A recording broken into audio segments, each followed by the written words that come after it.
Max Steel versus Ben 10. Who would win? Now, I think it's obvious why I'm putting these two together. Max Steel is basically a copy of Ben 10.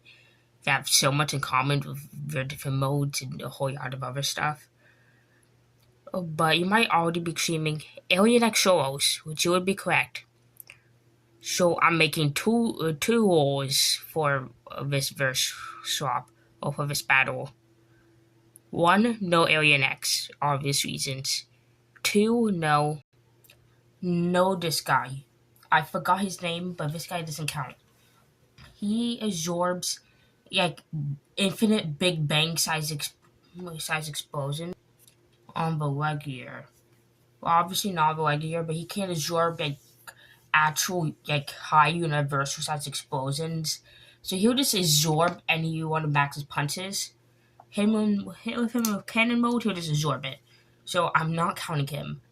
Any other alien is fair game though, because we can't just absorb his attacks or just blink him out of existence. So that's said, let's get into it, starting with Max. I'm much more familiar with his skill, I scaled him multiple times. So let's just get into his. Like a bare dumb yo ball, he's stronger than Forge, obviously, with his Vegeta of Intech. While he's being controlled, he beats him up in several of the Intech or civilian like workers with no trouble at all. He kind of one-shots him. But Forge is actually kind of strong, at least for a human, because he survived this explosion here, which is pretty big. Because just this scene right here, I calculated that explosion to be at the yo end, 34.2 to 90.3 kilotons. So that's town of a plus. And at a high end, that would be 193.6 to 510.6 kilotons. So that's yards town level. And Max can quite easily one-shot him. So that's 342 kilotons to 5.1 megatons. Or yards town to city level. As the absolute biggest yo-ball you could get him. But no one came here for baby stuff, especially not Ben 10 of all people. So let's get to the actual impressive stuff. Now, as like a yo mid-end here, when Max turbocharged and overflow Dread turbo energy, he caused him to explode from too much power. And this explosion was actually in orbit because you see him in Space Theater, and it almost reached the Copper Canyon building, so this explosion is actually dozens of miles in size. Which I actually got into the Yards Island ranges of power, which is pretty nice because Dread's base form should upscale Vitiator on. Because the next time I see him, he decides that much turbo energy is too much for him. So his base form should be able to handle at least this much, and maybe up to 10 times more. Giving him like Yards Island to country level skill in his base form. Times that by 80, which with Max's strongest form to upscale his strongest form, which is possibly 80 times his base. So yeah, that'll be up to the yards country ranges. Well, country to yards country level for Max. He'll also upscale Mega Elementor because with a Turbo Star, he one-shotted him. Like, literally split them apart and he's got knocked out. Which is important because they upscale Meta Elementor because he's in them.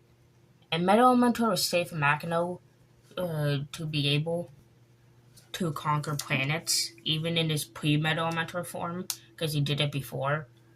Which should at least be surface swapping with them, because I don't think he'll be able to destroy them, or at least would have, because Machina wanted to absorb them, so it'll be more like conquering or planet or wiping at most, which will be more continental for like Earth size. Times that by 5, since there's 5 Elementors in Mega Elementor, I'll get a multi-continental plus, then a one-shot difference above them, like if a Turbo Star to Moon level. And Max should upscale the Turbo Star because when he attacked Magano with it, it did absolutely jack shit. The Turbo Star, the biggest weapon of the show, did nothing to Magano. And later on that same episode, when Max was extremely weakened, he performed far better against him. Yes, he was using the tug of war, but he lasted longer against Makino, since Makino didn't really hold back here against the Turbo Star. So he should upskill the Turbo Star to unquantifiable amount, getting to Moon, possibly like Moon plus level without scaling. But he can get even higher. Oh, because Makino say that he absorbed many planets in the past, in fact countless, which would mean he's either absorbing the energy and power of a planet, so he would scale to them. Now countless is up to your interpretation, but it should be at least 1,000, and 1,000,000 would be like a mid-end. So assuming that for Earth size, that would be large planetary to dwarf star level. From absorbing like 1,000 to 1,000,000, I would just say. And Max, with the help of his father, beat him at the end of season 2. I know that it goes to both of them at the same time, but Max's father was weakened from the Turbo Star and was getting his power drained for 16 years nonstop. So it really wasn't that much of a help, really. And Max was also weakened as well from Makino and the Turbo Star. He was fighting his army. So a full power base Max, or a full power Max, should scale to this, especially since he was in his base form, even though he used all his power for this. So he should be able to destroy Makino. But at a bare minimum, he destroyed Makino's ship. Well, looking at the size of his explosion, should I each be planetary to large planetary? I actually didn't calculate it because I'm dumb, but it should be my large planetary to dwarf star ranges. Okay, I just did a quick little calculation for this. If this got to 107 zetatons, I think. At least I think that's what it was. Wait, no, it was 107 yardatons this got to. So yeah, I was right. This is yards planetary, so that's more consistently for that yards planetary to dwarf star power for Max at this point. To add even more consistency on it, I'll have to talk about Morphos. Morphos, when he's created, his bare minimum stated to be able to have a potential to defeat Makino. So yeah. And it's stated that he's more dangerous than Makino could ever be, because he just absorb his power and then, just become stronger than him and just destroy planets rapidly. With the quick weight he was able to destroy planets, how easily large planetary or star level if we take that modern into account. Especially since I already realized I made a miscalculation because we just got a reference to how big Makino's ship is compared to Earth. So our previously large planetary calculation assumed that's dwarf star level. So yeah. But yeah. So he'll bare minimum be stronger than Makino and upscale him. So that'll be large planetary to dwarf star level. But he can get higher because he stated he's more powerful than Makino would have ever been. Makino